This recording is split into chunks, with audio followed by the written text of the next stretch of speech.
Yung tipong ang sarap mag-order sa Lazada, sa TikTok, sa Shopee.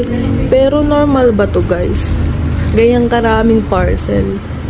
Ako lang ba to? Hindi ko pa nabubuksan yung mga yan. Di-deliver lang.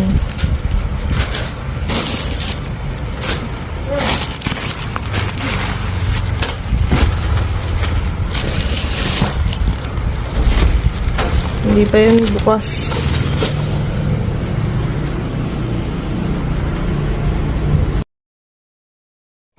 Parcel check. Ayan. Magpaparapol po ako. Charot. Lazada, baka naman.